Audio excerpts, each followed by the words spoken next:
Before you commit to this whole podcasting thing, it's a good idea to really think about the financial risks. You need to know what to expect so you don't get in over your head financially.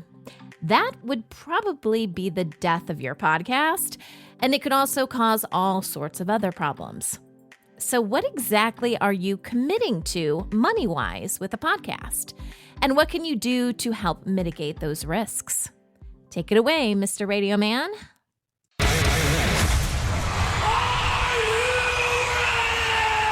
Podcast your business. Yes, I am ready. Are you guys ready? Welcome to another episode of Podcast Your Business. I'm Sunny Galt. I'm a podcast coach, and I also mentor podcasters. And I've been doing this whole podcasting thing for more than 17 years. I'm also the founder and CEO of a company, which you really should check out. It's called Independent Podcast Network. You can find us at independentpodcast.network. And we put out a ton of free content for new podcasters or podcasters that are interested in growing their shows. And then if you're ready for monetization, we work one-on-one with podcasters and find advertisers that are a good fit for them. But today, I'm here to help you create amazing podcasts, and we tied this into your business. But if you're just producing podcasts just for fun, or it's not connected to your business and you want to create a business, we can help you too. So we create these amazing podcasts by mastering the 5 P's of podcasting. That's right. The 5 P's are prep, plan, produce, promote, and profit. So when I was creating my first podcasting course, which is available for free on our website if you guys want to check that out, I thought about what does it take to create a successful podcast? And that's when I created the 5 P's of podcasting. If you can master these 5 P's, then you've got a successful podcast. And so in our episodes for Podcast Your Business, we focus on something that falls into one of those P's. So Mr. Radio Man, which of the 5 P's are we talking about today? Prep. Yes, I'm so excited. We hardly ever do episodes on prep because really a lot of that is internal stuff that you have to figure out. But looking at the finances of podcasting definitely falls into that category, right? Because that's an important decision that you're going to have to make. And yeah, if it's going to cost too much or there's too much risk involved, you may not want to even go down this podcasting path. So here's what we're going to talk about in today's episode. We are going to talk about how do podcasting financial risks compare to other forms of media, because we need some perspective here. Yes, the episode is going to focus on podcasting, but if you didn't do that, what else would you do, right? So that's the big view. Next, we're going to talk about the different phases of podcasting, because as you produce your show's going to go through different phases. And then in those phases, there's different financial risks. So we have to know what the phases are first. And then we're going to break down and show you what the common podcasting expenses are in each of those phases. And then finally, we're going to wrap things up by talking about how do you mitigate this, right? Obviously, people don't want to waste money. That doesn't make a lot of sense. So what areas have I found that you can minimize those risks? And then I'm also going to give you kind of my game plan. So when I go into producing and creating a new podcast, I don't want to spend a lot of money. I'll be honest. I don't have podcasts that have $1 million budgets or even $100,000 budgets. So I'm always thinking about the financial risks. So I'm going to give you my breakdown of what I do when I go into a new podcast, because I'm always trying to mitigate any of those things that would cause my bank account to go further and further down. I'm sure you guys can relate. All right, we'll get started with all that right after this quick break. So doing anything new can feel a bit risky, right? Such as starting a new podcast. This is something new for most people. And in the beginning, you're not entirely sure this whole thing is going to work out. You hope it does, but no one really knows, right? And like I said, no one wants to waste money. So let's go ahead and dive into this. Let's get into the finances of podcasting so you know what to expect. First, I want to provide kind of the 30,000-foot view here. Yes, we're specifically talking about podcast financial risks. But if you didn't do podcasting, what else would you do? So you have to look at other forms of media. And this is specifically for those of you that are like, oh my gosh, I've got a voice. I've got to get information out there somehow. So basically you're determined to do that, but you're not really sure, well, is podcasting the right thing? Are there other things that I should consider? All right. So when I think about what most of us have access to do, I think about these different, media, forms of media. Okay. You've got blogging, which nothing wrong with blogging. I think blogging is probably a little bit more simple. I don't mean that in a bad way, because sometimes simplicity is better for people. When you're blogging, you're writing, you may have a website, you might need, some resources if you're going to do photos and things like that, but you don't have the audio component or video component to go along with it. Okay, so I think, when we talk about people like us, average everyday people wanting to get the word out somehow, blogging makes a lot of sense. Now, there are a lot of blogs out there. There's other things to consider. Sometimes it's hard to make a name, especially in today's society when everything is audio and video, but that's a possibility. I feel like podcasting kind of comes in between blogging and the next thing we're going to talk about, which is video and YouTube specifically, okay? Because that is the 800-pound gorilla in the video space. If you're going to add video, you are going to add to your financial risk because there are a lot more things that you have to consider. And with, creating something for YouTube, it really does need to be video. I know there are a lot of podcasters that have an audio podcast and just put that up there on YouTube with a static image or whatever. Not a huge fan of that. I think the stats show that that doesn't really work. Okay, so if you're going to do YouTube, do it right, but you're going to have to think about, your equipment is totally going to change. You got to think about lighting. You got to think about location and your background and a whole other, host of things that we're not going to really get into today. But it's more complicated than just doing an audio podcast. And then we have, I'm just going to group kind of mainstream media into, this category. We've got radio and television. Now, historically, that has been pay to play. And there are a lot of things, especially nowadays, a lot of censorship stuff that you've got to deal with that you don't have to deal with, some of these other forms. And you have to have money, you guys. I don't know if you've ever looked into the rates because some radio stations will allow you to, hey, I want to do a radio show. Some will allow you to buy the airtime and you just create your show. And I'm sure they've got some standards or whatever, and you could probably do that. There are some podcasts out there that are also on the radio. Television is even more expensive when you're talking about financial risks. I can attest to the fact that they are hundreds of thousands of dollars per episode normally. Real quick story, before I really got into podcasting, I was thinking about doing a show for local television here in San Diego, so with our local television affiliates. I do come from the news background, so I'm, used to producing things and doing a lot of stuff on my own and very creative. And so I did what's called an OTO, a one-time only, and I created a television pilot that aired here in San Diego. And it was so, what's the word I want to use? It was a huge challenge to put together just one episode. And this was with a shoestring budget. I mean, most people are just volunteering their time. I happened to have the resources to be able to get it up on TV, so we didn't have to pay for that. But just getting an hour-long show together, having the people that were going to be on camera and the segments that we were going to do, it was crazy. And it really didn't go further past that initial pilot, not because I didn't want to do it, because I realized how much more financing we were going to have to come up with somehow in order to do it. And, I started to go down that path and look for sponsors. And, again, you're talking about, let's say, 10 episodes, but each of the episodes are anywhere between like $50,000, $100,000. That is a lot of money, okay?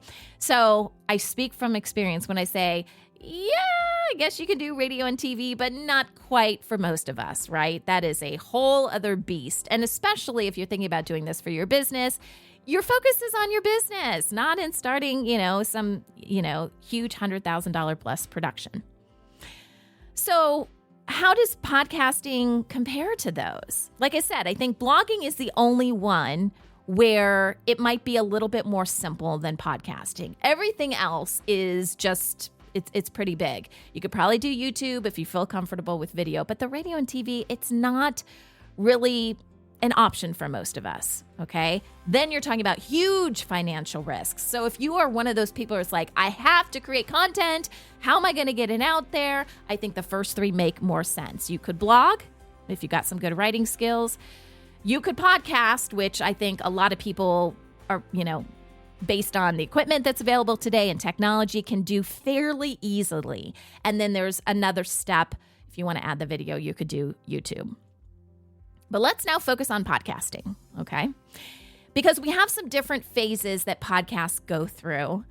And, if you know a little bit about my background, you know that I have a history of not only helping other people start their podcasts, but also just kind of playing around in this space. I've started many shows, not of all which are still up and running today. And I am perfectly fine with that because every time I launch something new, I learn something. And I bring that information back to you guys. So I view this as a big sandbox that I play around with. And I can do that because I make sure that there's not huge financial risks to the podcast that I'm setting up. So let's talk about the different phases of podcasting. You have what I call your startup. You're in startup mode. And honestly, those are where you're going to have some of your largest upfront costs. So something you've got to pay for all at once or within a shorter period of time. So that's your first phase. Then you have what I call your growth phase. Now, you're always trying to grow your podcast, but this is when you're really kind of testing the waters, okay? And you don't have those startup costs anymore because you've created some stuff and you can reuse certain things, but you do have consistent costs. And then this is also the stage, at least, where I do some trial and error because as you're trying to grow your podcast, you're trying to promote it. You want to get the word out there in many different ways. And depending on what your podcast is about, you may try different ways to promote it. And a lot of that's just trial and error, okay? And then the third phase is more of your monetization phase. That's when your show is a little bit more established and you're focused more at that point on balancing your profit versus your expenses. So that's when you can kind of play around. Once you start making a little bit of money, you can play around and maybe upgrade your services a little bit or add some things on. But obviously, it has to make sense with how much money you're bringing in. Okay. So now let's break down these different phases a little bit more. And I want to talk about some of the specific costs that you're going to have in each of these phases. Again, we're just trying to provide an overview so you understand the financial risks of doing a podcast. When we talk about starting up a show, this is your launch for your podcast. And like I said, this is where you're going to have some of your largest upfront costs. I did an episode for Podcast Your Business. It's one of the first few episodes I did about how to start your podcast with a budget of $250 or less. I stand by that. So this can be done for pretty cheap, especially when you compare it to like radio and TV and things like that. And I think that's the beauty of podcasting. Being able to, anyone, I read this, I don't even know if it's true to be honest, but it sounds great.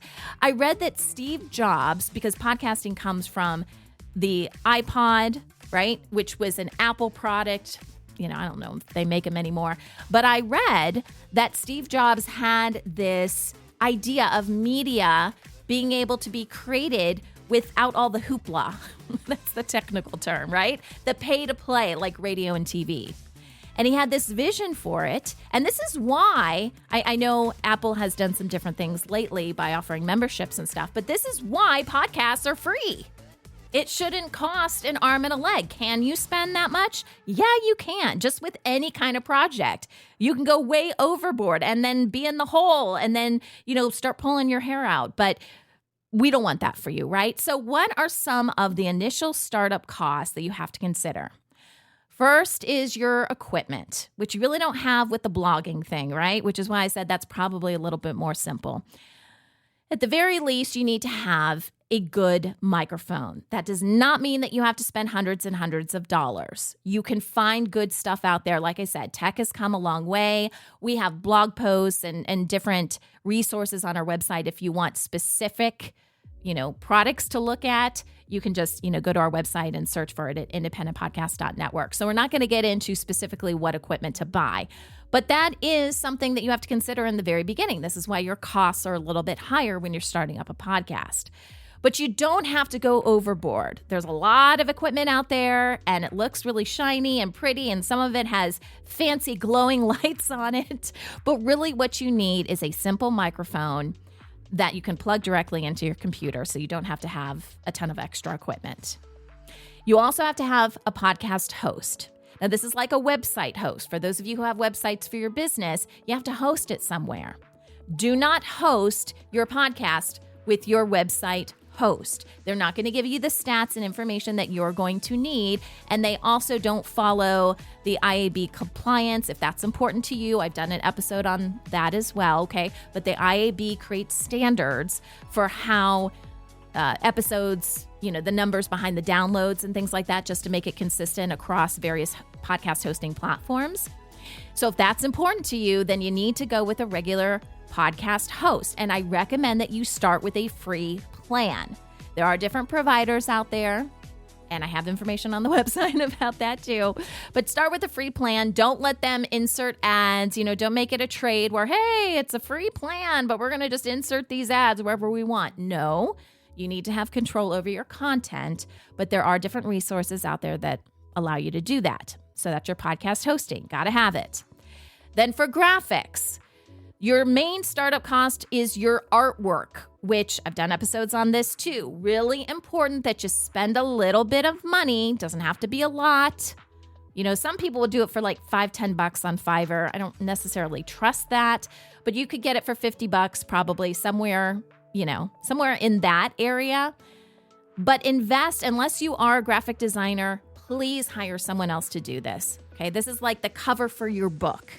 And many people may not click on your podcast if they don't like your podcast artwork. So invest in that. Other graphics to consider, sometimes people do different thumbnails or, different graphics for each episode. You don't have to do that. It's not mandatory. I do that for Podcast Your Business because I know that I'm going to take that content, put it on the website, and I need, based on the format of how things look on the website, I need a nice thumbnail. But if I didn't have that and I was just, maybe I didn't even have a website for my podcast, then I probably wouldn't change up the thumbnails for each episode. I think that would be an extra expense that I would just leave out. Let's talk about editing for a second. When it comes to editing, could you edit your own stuff? Maybe. If you don't have any experience doing this already, the technology is there to make it easier and easier. But I'm all about simplifying things. If you were going to invest anything that's a little bit more long-term with your podcast, I think editing should be it. Don't stress out about this. There are good resources out there. It is probably going to be your most expensive cost for your podcast. That's just kind of how it is. But there are resources out there that are fair, that are reasonable. And then you just get it off your plate. And you know that someone else is going to do a really good job because that's their area of expertise. So don't freak out about that. Also, you could have an outro or intro. Sometimes your editor will just kind of do that for free. Sometimes it's an extra cost, but that's really just part of your startup. And that's really your costs to start up a podcast. Now let's talk a little bit about the next phase, which is growth. So you've already launched your show. This is where we get into those consistent costs that you're going to see month after month. So if you took my advice and you have a free podcast host, then that continues to be free. You don't have to pay for that. And you could be in this growth phase for a while, which is why I say, listen, if you don't have to pay for something, don't pay for it. I do think that it is important if you're thinking about the next stage, which is monetization. If you want to make money with your show, it is important with the format for your show that you figure out if you want to do commercials and promos and things like that. You need to think about where those are going to go in your show from the very beginning, even in the startup phase when you're thinking about your format. Now, the free podcast hosting platforms out there aren't going to let you add what we call ad markers so that you know exactly where those spots are and you could run an ad in those spots. That's going to be something you have to pay for. But what I did in the beginning with my podcasts is I had them on a very inexpensive platform. It wasn't free, but it was very inexpensive.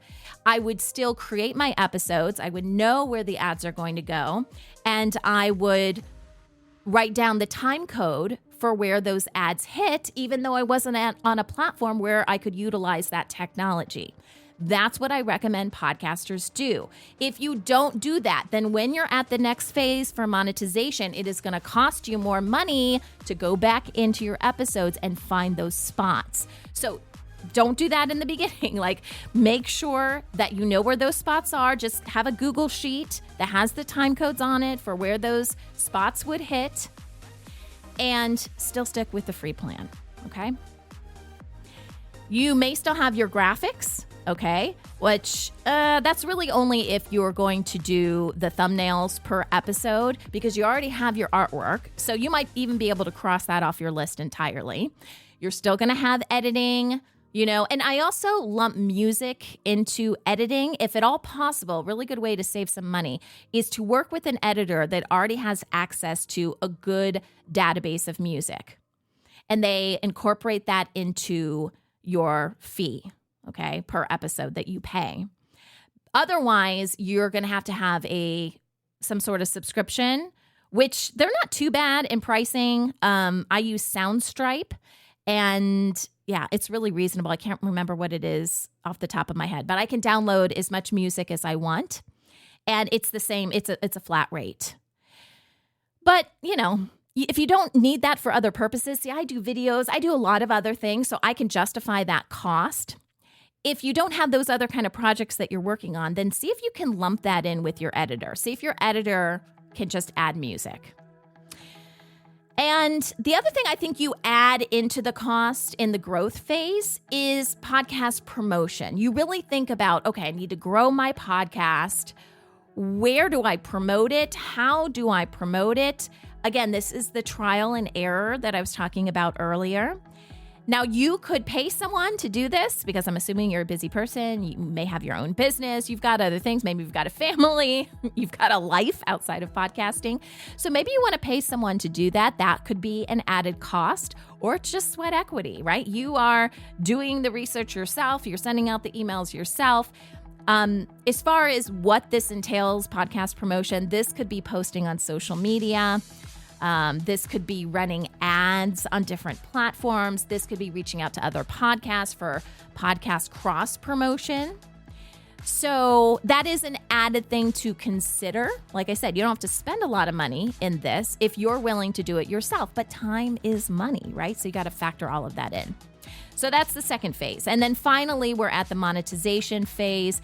One thing that I want to say off the top with monetization is if you are selling your own products and services, you can get started with that right away. In fact, I always tell people, like, even in the startup phase, as you're working on the format for your show, this is your own stuff, which you may already have produced. You're just incorporating it into your podcast. Well, it doesn't cost any additional money to mention that as you're recording your show. And these are products and services you are probably always going to want to promote, so you don't have to worry about it going stale or anything like that, or no longer offering those services per se, right? So that's something you can do in the very beginning. When I'm talking about monetization now, I'm talking about prepping your show and getting ready for advertisers and working with them. So again, we still have podcast hosting, but at this stage, at the monetization stage, is when I recommend that you upgrade. And you can either upgrade on whatever platform you're already on. So maybe they've got a free version and you can go to a paid version. What you're looking for here are analytics and the ability to do dynamic ad insertion, which I'm a huge fan of. Okay, and I've talked about that in a lot of episodes.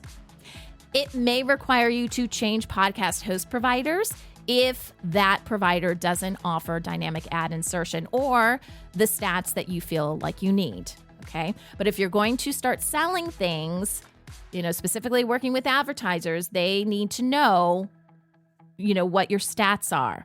And a lot of, the free platforms are not going to give you a ton of stats. And you really only need that, by the way, for the most recent 30 days is what most advertisers are looking for. So don't worry about not having your whole history or whatever because you need to change podcast host providers. Not a huge deal. Okay, you may still have your graphics depending on whether or not you're doing that, for every episode. You still have your editing and your music. You may have more podcast promotion. Now let's talk a little bit more about advertisers. I feel like this is, the whole ad coordination. It's more time that you're going to have to spend as opposed to money, again, unless you hire someone else because it becomes too much. Because this really is a separate job. You've got everything, depending on whether you're working with a third-party company to find you ads or not, but you could be coordinating the deals. You could be reaching out to these people. You could be sending over contracts. And then once the campaign starts, or even right before the campaign starts, you're going back and forth with ad components. They may want to approve the ad. There's a lot of back and forth. Then you've got the actual campaign and how it plays out. They may want information on how the campaign is going. So maybe you've got to send them screenshots and different things like that. And then you've got the payment coordination, right? So you've got to come up with some sort of system for that if you don't already have, that going on for you. And it's important to know, since we're talking about finances, that it can take 3 months or more to get paid for a podcast campaign. A lot of times, what I do is I invoice every month. Like, let's say it's an ongoing campaign. So I won't just invoice at the end of the campaign, but I'll invoice on a monthly basis. And that will definitely get you, paid sooner than, if you waited to the end. And also, the more people that are involved in these campaigns, the longer it's going to take for you to get paid. It can be kind of painful, right? I said at least 3 months. Well, let's say there are multiple ad agencies involved. Well, it's going to take at least 3 months for the first person to get paid. And then, they only process stuff on the 15th of the month. So, so it's going to, be at least X amount of time for them to send out the payment to another company. And finally, the podcaster, you are the last to be paid. So that's something else to consider as part of this whole financial process, because if you're spending money, you want to make sure you can get money as well. Okay, now I know we've been talking for a long time. This is a little bit longer of an episode than I thought it was going to be, but really quickly, I want to go through different areas where you can mitigate financial risks in podcasting. Now, you really got to look at this as a business, right? And if you are familiar in the business world, there's something called an MVP, which is not a most valuable player. It is your minimum viable product, which means that is the minimum product that you can launch with. Now, don't view this as a bad thing. This doesn't mean that you're putting crap stuff out there. I like to look at it like this. What is the minimum that I can do to create a great podcast? Because again, you can spend a ton of money, but you don't have to. So what I want to do now, there's a lot of different ways to do this. So I'm just going to share with you my mindset when I launch a new show and the things that I'm usually committed to. Take it or leave it. This is just kind of how I see things based on my experience, which I've been doing this, for a long time, right? So first, I would commit to just doing an audio-only podcast. I wouldn't even think about video. Again, there's other fees and everything associated with that. Don't even worry about that. I would commit to doing it for 1 year if I'm doing weekly episodes. Now, that's just me. You may say there's absolutely no way. I've got too much on my plate. I can only do X amount of time. Think about what your maximum time is that you can fully commit to. Maybe that's only 6 months. Maybe that's 3 months. Whatever it is, I would personally commit to 1 year because that gives you an overview of the different seasons, the ebbs and the flows, so you can really see, what you're looking at here. I would purchase, this is assuming that I'm brand new to podcasting, I would purchase a solid microphone that can plug into my computer. And that same microphone must work on my iPhone as well, whatever phone you've got, because you never know when you need to be on the go. Maybe you want to do a remote podcast somewhere and you're, at an expo or something like that. But it could also be that you've got to travel for other reasons and you don't want to bring a bunch of technology and, gadgets and stuff with you. So find a good one. You can upgrade later. Okay. I'm just talking about what I would do, my minimum viable product. I would create a hosting account. I am partial to Anchor, which is now part of Spotify. They have a great, really easy way to create an account and they don't, run ads on your show, all that extra stuff that you don't want with a free account. I would do exactly what I told you before. I would really look at my format. I would leave spots for ads. I'd create a Google Sheet. You're not going to have the technology to be able to put those ad markers in yet, but there's nothing stopping you from going through that same process and just pausing for a second and marking that time code. So when you are ready for ads, you are all set. I would take my RSS feed. I would publish it to as many destinations as possible, which is really easy to do. I've got even a one sheet that goes through the main sites because a lot of them are based on Apple Podcasts, but there's a few other that you can publish to because you want people to find your show regardless of where they're at. You don't want them to have to go searching for your show. So be in as many destinations as possible. I would hire an editor. Hey, I have edited more than 500 podcast episodes, and I still hire an editor because I view my time as being very valuable. And yes, I could do it, and sometimes I do it just to save time. I edit every episode for Podcast Your Business because the format's really easy. I just edit it as I go. So it doesn't even make sense to send it off to an editor. But some of my more advanced shows, heck yeah, I'm going to hire an editor. I usually try to do things in bulk. So that's one thing that I would recommend. Sometimes editors, if you commit to sending them 4 episodes a month, they'll give you a discount. And so that may be something that you want to look at with your editor. I would consistently publish my episodes, whatever I've committed to, I'm going to do for that period of time I said I'm going to do it for. So in this case, a year. And let's say I'm going to do a weekly show because most people listen, their whole schedule is based on things they do weekly, right? So I think that that's a good consistency.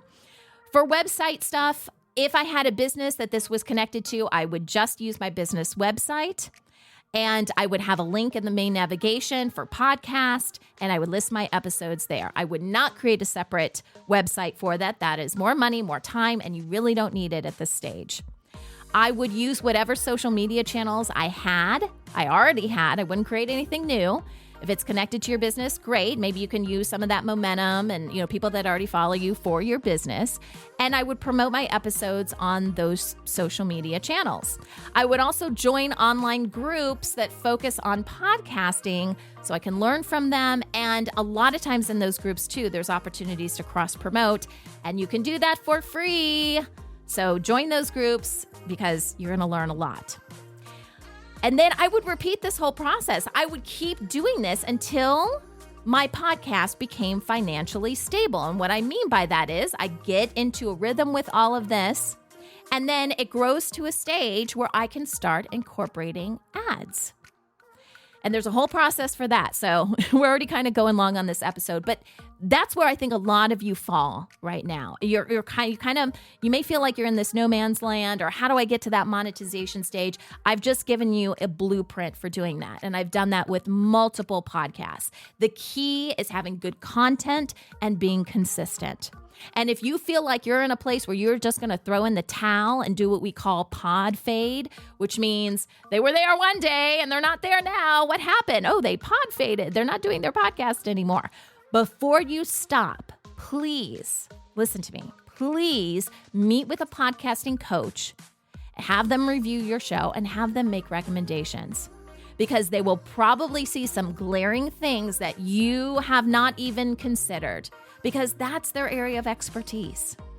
And I promise you, if you do that, you are going to be successful with your podcast. Does it mean it is going to have millions of downloads and you're going to make all this money from sponsors? No, not necessarily. But if you come into this with the right heart and the right intention, you never know what's going to happen. It may not really be about this podcast. It may be that you have a guest on your show that leads you toward this whole other area that you never would have discovered. Another business opportunity. You just don't know. But if you didn't do your podcast and you didn't stick with it, mitigating your financial risks along the way, you never would have found that opportunity.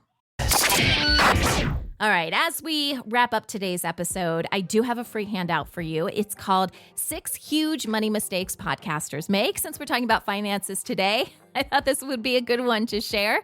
So I will include the link to that in the description below. We have a ton of free resources on our website at independentpodcast.network, including blog posts, more podcast episodes like this one. We've got videos, more handouts. Everything is free. And if you're brand new to podcasting, I have whole courses. So don't spend any money, save all your finances. Just come to our website and you can learn how to podcast for free. Until next week, remember, you should start a podcast.